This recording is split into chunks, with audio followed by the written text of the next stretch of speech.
Welcome to iShowcase Music. I have the pleasure today to interview a very, very cool and unique individual that has over 700,000 plus followers on TikTok.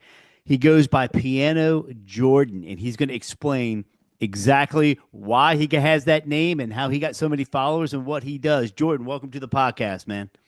Hi, thank you so much for having me, Scott. I really appreciate it. I am Piano Jordan because I love to play piano.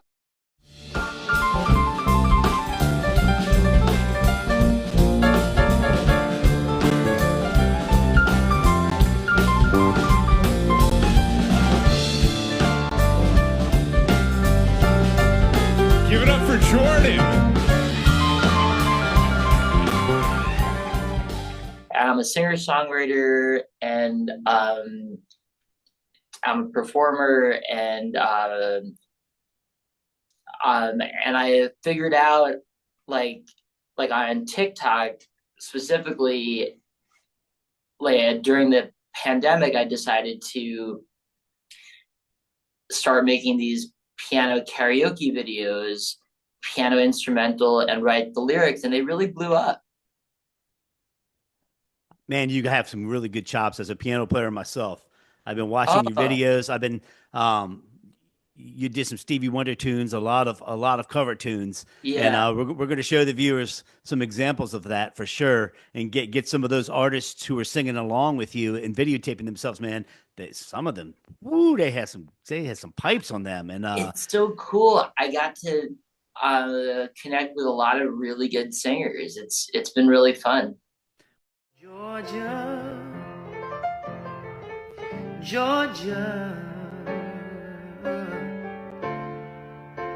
the whole day through.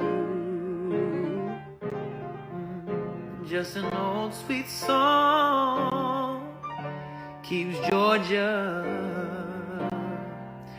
on my mind. I love him, but when the night is over, he is gone. The river's just a river. Without him, the world around me changes. The trees are bare and everywhere the streets are full of strangers. well, I was looking at your bio, and we on one of my other podcasts, we have this game that we play. Every time you mention a celebrity, you have to drink. And after I got done reading your bio, man, I was feeling no pain. No, I'm joking. We were, yeah. I mean, you've worked with some really, acclaimed musicians like Jim McGorman. I'm reading off of this, and you can talk more about it. Jesse Field Mixture, your album, and you've done stuff. I saw some stuff with Halle Berry and Andy Grammer, and they're catching on to this whole karaoke's huge. It's not just huge in Japan anymore. So what impresses me, there's a couple things that impress me about you. So let me brag about you. First of all, you have reached my dream that I have not reached. What is up with you being a child actor on SNL, man, on Saturday Night Live? I read that and started cracking up because that is one of my dreams, was to always be a cast member on SNL. So tell me a little bit about that. Thank you for asking that. Yeah. So that was really fun. So I started out as a child actor when I was around 7 years old, and then I went on a lot of auditions, and I had a manager who booked me when I was around 9 for the first time on Saturday Night Live. And the first couple of times I didn't have a line, but I was on a total of like 9 times after that, and I had some lines, and I was really nervous about saying the line live on live television, but it was an exhilarating experience. I was on when Will Ferrell was in the Okay, cast. I was going to ask what cast, what exactly, like, you're Yeah, not old enough to be John Belushi, and you're no, probably not no, old enough for Eddie Murphy, but Will Ferrell, okay, that makes sense. yeah. So it was the late '90s. It was like from '96 to I was on it like 2003 or something. So between those years, um, whenever they needed an extra kid in a skit, and I was also on Late Night with Conan O'Brien, which filmed in the same Oh, building in Rockefeller Center. Um, so I was on that show also, but and my biggest thing was I did Les Miserables on Broadway when I was a kid. oh, really? Yeah, and that Andrew was Lloyd Webber. actually, so yeah, Les Miserables. It was actually Bouville and Schoenberg. But yeah, it's I was really, yeah, I'm so grateful for those experiences. And certainly those experiences shaped who I am as a performer, and especially being in the musical Les Mis with all those amazing songs that really inspired me as a musician to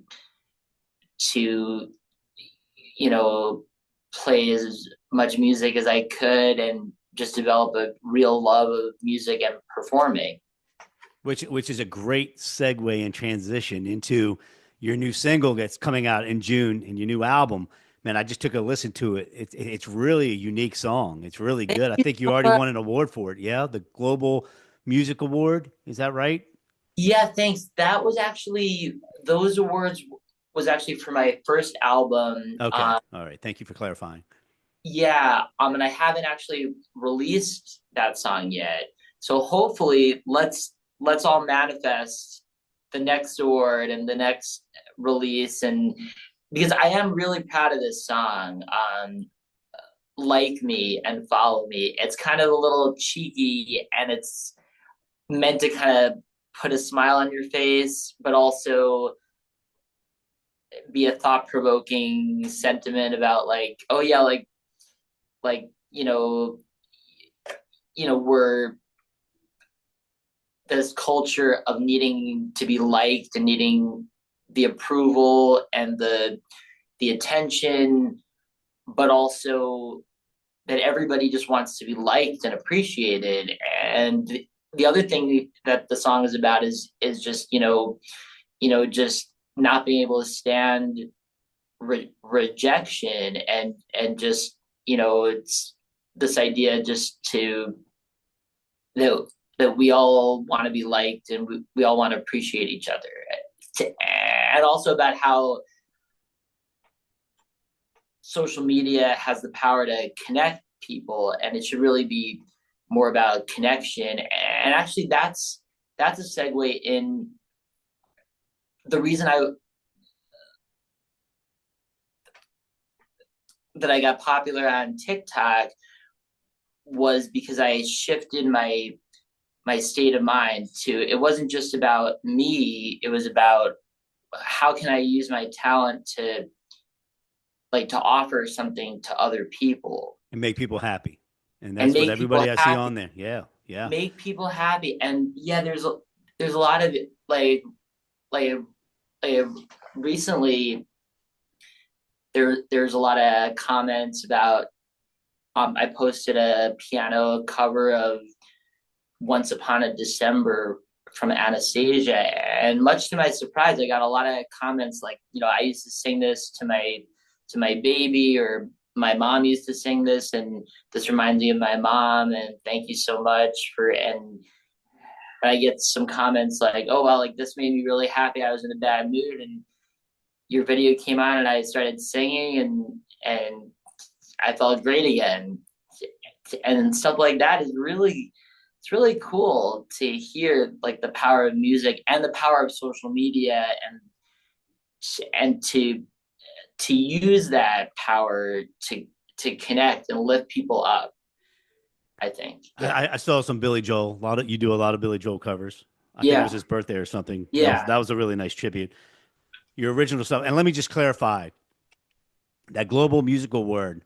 The album was "Sun Inside You," correct? Correct. That's Correct. what you wanted for. So Yes. definitely go out and check out the original. So with iShowcase Music, man, I mean, I love how you found your niche on TikTok. I love how I'm impressed by how many followers. Oh, that's it right there. Excellent. Sun Inside You. Nice, man. Very nice. Congratulations on that. I can't wait for the new one to come out. It says Yeah, you're saying June you're going to yeah. drop it, so that's good. And the single you're going to drop the single. We're going to let the viewers hear a little snippet of what's coming with the song we were just talking about. That the first single you're going to drop, but the whole Actually, album is going to be out in June. Is not that the whole correct? album, Just the single. Okay, cool. yeah, just the single, and then the album probably by the end of the year. That's awesome. Yeah, it's as an independent artist. I mean, I think it's really good that you have such a foundation to begin with. So, maybe not all 725,000 followers, go to your album or go to your single right away. But however, if those people tell people, tell people, tell people, that's the beauty of social media. That's the beauty of Meta and TikTok and all of that. It's Yeah. a different world we live in, man. It's a different music world we live in. I'm old school. I've been doing this for as long as you have, 30, 35 years. Wow. And yeah, it's if you can adapt and you can adjust and you can relate to people and make people happy and put out good music like you're doing, it's a winning recipe. I mean, how many people can say they do what they love and are able to make a living at it? Yeah. Yeah.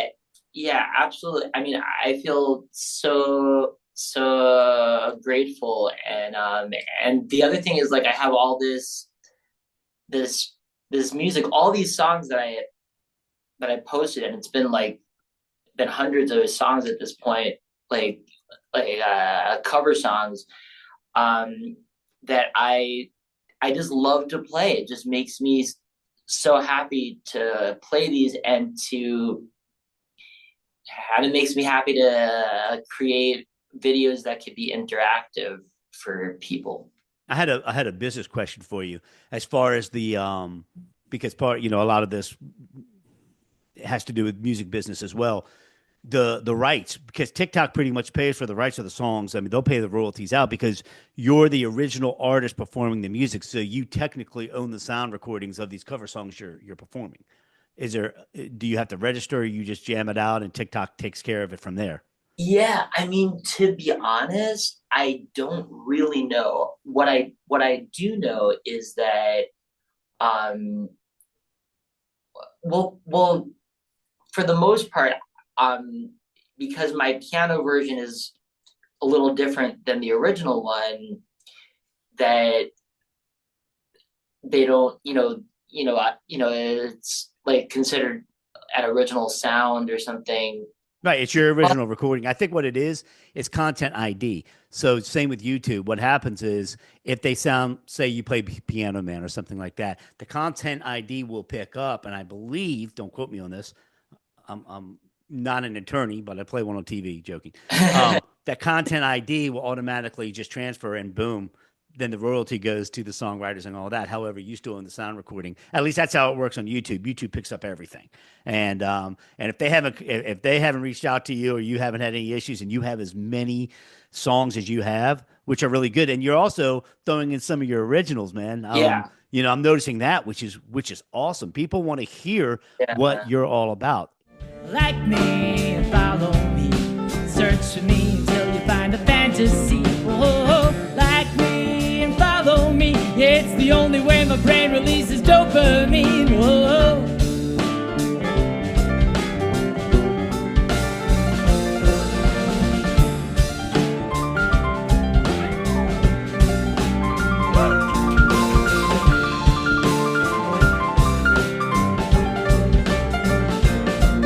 I need instant praise every single day. Yeah, I use a filter and I don't feel guilty. And I wonder if you're insecure like me. Wonder if you're an attention whore like me. At the end of the day, at the end of the night, everybody wants to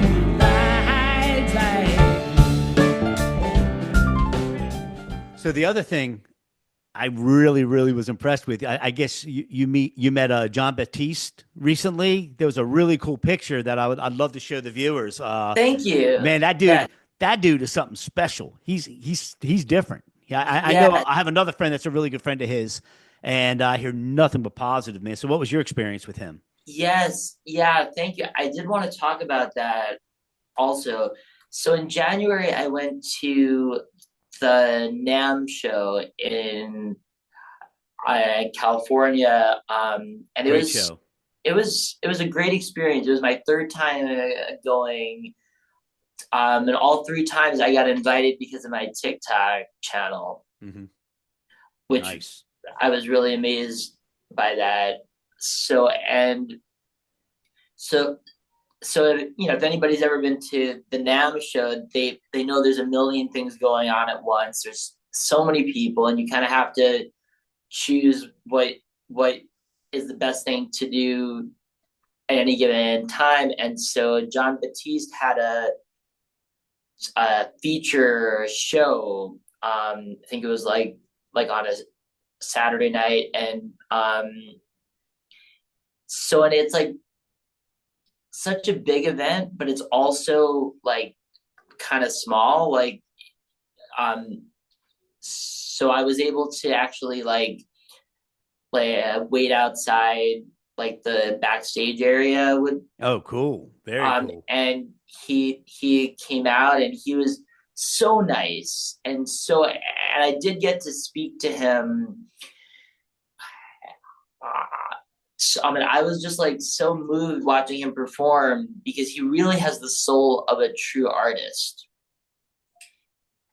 And I can't remember the last time I really felt that way about somebody. It was like, wow, like that is a true artist, and like it really was inspiring.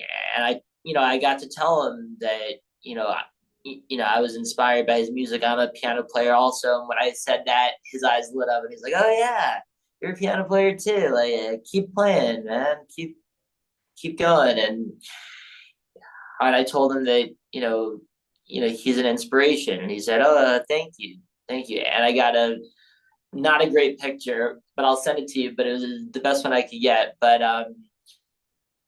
that was a profound experience for me, and you know the fact that that event was also special because everybody was either a musician or in the music business or Mm-hmm. some kind of connected in the same world. So it wasn't just like a regular concert. It was like it meant something more, I guess, too. He's a world level talent, Yeah. and at the end of the day, once a single comes out and people get to hear your other album and hear what you're doing and what you're all about, someday sooner than later, people are going to come up to you and probably say the same thing that you're an inspiration because you're putting Uh smiles on people's faces. Man, I don't know. I got to ask. I'm going to squirrel on you a little bit, man. I got to ask. Are these singers that are coming on to your TikTok singing along with you? Are they just random, or are you seeking them out, or like? Because man, there was a gal that was just smoking, and then the other guy was just phenomenal. But these singers that are singing along are like, I'm like ready to sign whoever I can because if they're not, they're just great. How are you finding them, yeah, or is it random? random. Random. I just put those videos out there and I send it, you know, when I first started on TikTok doing this, and I didn't have that much of a following, I would sort of look for singers and tag them and message them and stuff. And then my my first big viral video of the piano karaoke was Bohemian Rhapsody, That's not an uh, easy song. which is a great song. And Great song, but not easy so to play. yeah, and so that was like my first viral video, and then I started to get a lot of followers, and then and thousands of people sang that one with me, and then from there it just kind of evolved, and I was also like, okay, like this really works. Let me do more of these, and then but for the most part, I mean, all the celebrities that sang with me, they found my video. Like Wow. I didn't reach out to them or anything. And actually, like a couple cool things also that came out of the TikTok is Joss Stone, her management team reached out to me and hired me to accompany her to promote her Christmas album. Wow. This was like a this was about a year and a half ago or something, and that was wild to me. It was so wild that I didn't even believe that it was real until I actually got there and saw Joss Stone and played with her. Because I was kind of like, really, like they're seeking out me to play with her. So that was a really cool moment. And then also, I was hired by different people to create piano covers of like big artist songs like Hunter Hayes and uh, Madison Beer. Actually, Hunter Hayes duetted me, and I met him at NAM also. Great artist. And I told him, that I was the piano guy that did a song. He's like, "Oh yeah, hi." And I was like, "Maybe we should write a song together sometime." He's like, "Yeah." So, Where are you out of? Where do you live? so, so New York City half the time, and then West Virginia half the time. Oh, okay. So yeah, and actually, I'm playing a show. I don't know when this video is gonna come out, but I'm playing a show Monday, June 16th at Brooklyn Music Kitchen in Brooklyn, Hmm. New York. That's Monday at 8 o'clock. It's part of like like a songwriter showcase and open mic, and there's a lot of good writers, and you could also go there and perform and play a couple songs as well. But I'm going to be playing there, and then I'm going to be playing in West Virginia at the Shepherdstown Opera House, June 20th, which is also the release date of my song "Like Me and Follow Me." It's going to be June 20th, and I'm really excited for you guys to hear the recording of it. I'm very proud, and so just to talk a little bit about that song, like a little bit more about that song, is Yeah, that please. that song actually I started writing that after going to open mics all the time, and everybody's like, follow me here and I'll follow you back and like me here. And so I originally wrote that song to play at open mics and to have everybody sing along, like me and follow me. So and I meant it like sort of as a joke and like a lighthearted. And I started writing it actually before the whole TikTok thing. I started writing it in 2019. So as some people say that like by by me singing "Like Me and Follow Me" that I manifested all those followers and all those likes, and I have like Nice. 16 million likes on TikTok. Well, the other thing you're doing, and maybe you realize it, maybe you don't, but I love how you're tagging when you tag somebody, like the singer singing, and you're tagging at whatever their handle is. You're helping them. You're helping them. And that's what I try to do here with iShowcase Music, doing these artist spotlights. Giving an opportunity for artists who have something released, a project or a songwriter, or and it's funny when you talk about these open mics. I relaunched this in Nashville back in February, and I went to Leaper's Fork, and obviously I got friends at Bluebird. We talk about this often on this show, and people are in line. People are in line to just be heard with 300, 400 people knee to knee that are silent and respect. I would think New York is similar to that as far as the Yeah, culture of respecting the music. West Virginia, I'm from Maryland originally. nice. Orlando, it's different. Orlando with the theme parks and everything is a little bit different down here. But yeah, so what you're doing and giving, maybe somebody might only have 10,000 followers or 3,000 followers, but you're using your platform to help other people. That's what I call good karma. Yeah. That's what I call, you know, passing it forward, moving it forward. And I hope you show the world what I'm trying to do as well. And your song, I'm going to do the same thing. I showcase this worldwide. Whereas I try to tell people, like on YouTube, you have to go to YouTube Canada, you have to go to YouTube Australia, you have to, with iShowcase, I have viewers from South America, I have viewers from Europe, I have viewers from Australia, I have viewers everywhere except for China, from China, of course. But because they don't let any American any internet in there. But so it's about making friends. It's about camaraderie. It's about helping people and not Yeah. being so selfish in this selfish society. And kudos to you, my man. I appreciate you and appreciate all you're doing with your platform.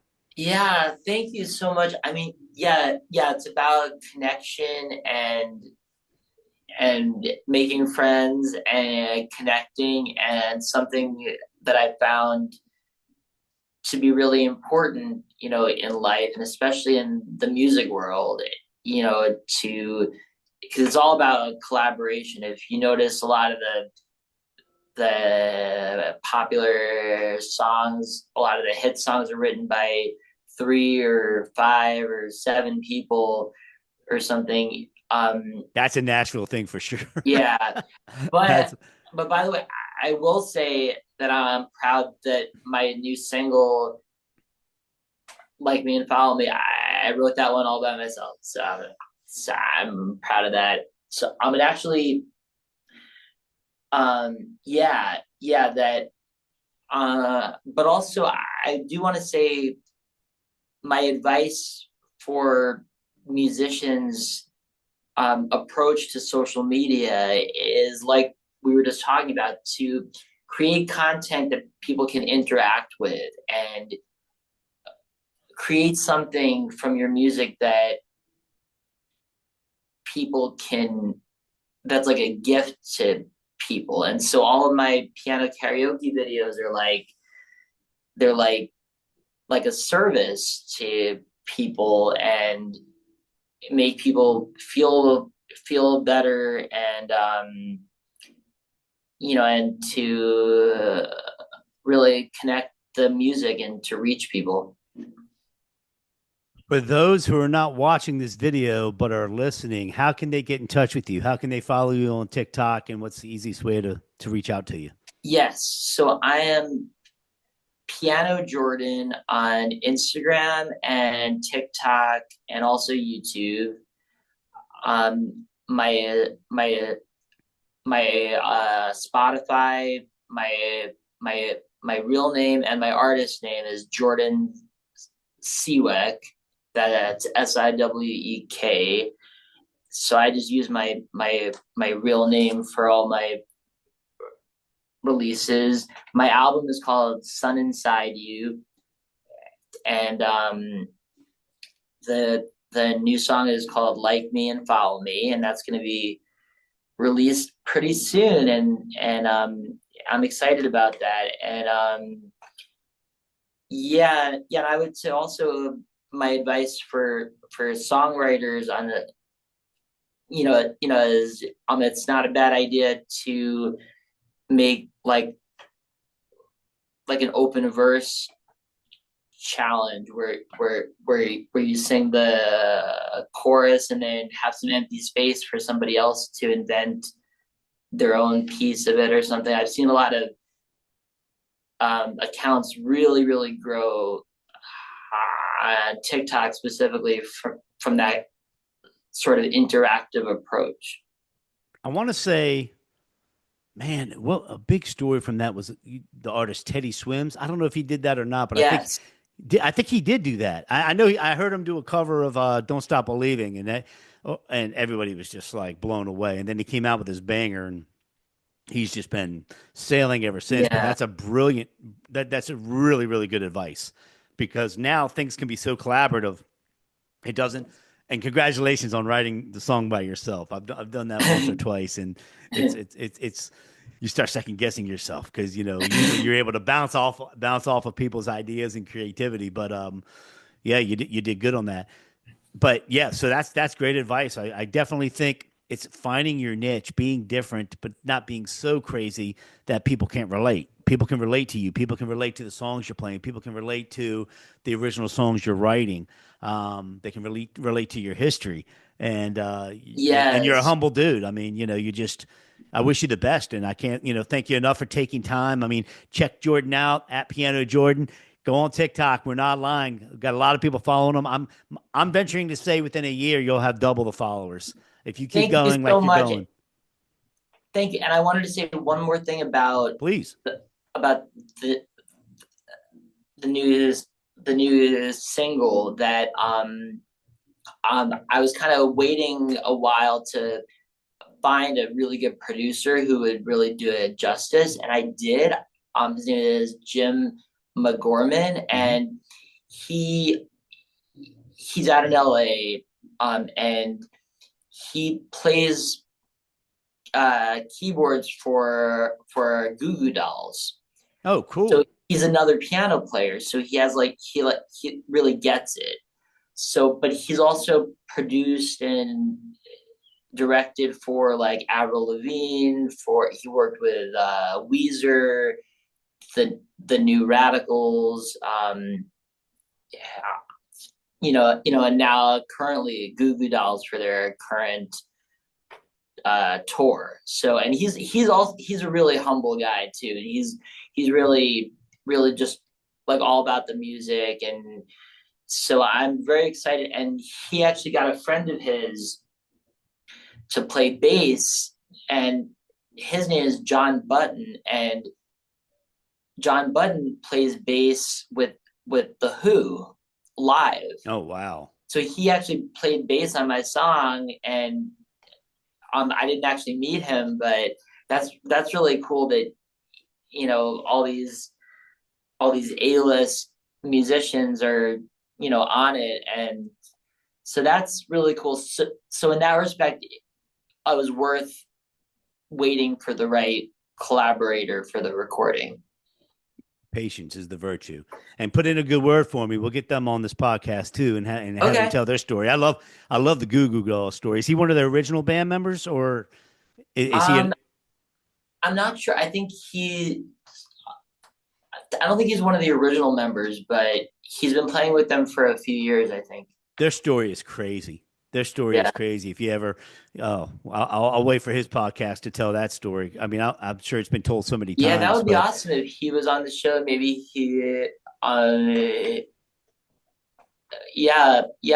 maybe he could get other people on your show too. Dude, I can do up to 50 people, even 100 people. So bring you back on. I'd love to invite you back on, have him come on, have your bass player come back on, and we just have a bunch of boxes from all over the country. I was doing that a lot during COVID. I was doing, oh my goodness, I'd have all my Grammy friends on there, and we would have like 20 people, and the conversations were so, how do you survive as a musician during the pandemic, And I felt like I did a lot of good. But it was really enlightening, and yeah, man, let's do it. Let's set up another time to love the one-on-ones, but I also let's set up another time and bring in some more people and keep the conversation going. That sounds so much fun. Thank you so much, Scott. I really appreciate it. All right, Jordan, you too, buddy. Have a great day and appreciate your time, friend. Good luck on your album, and let me know. We'll get you back on here when the album's done. Good luck with the release. I think you said June 17th or June 20th. June 20th, yeah. 20th, okay. And then let me know when the album's done or the EP or whatever you're going to do officially, and then we'll have you come back out and talk about all of the other songs that are going to be on there as well. All right, thank you so much. All right, my friend, have a great day. Thank you. You too. Bye-bye. Thanks. Bye.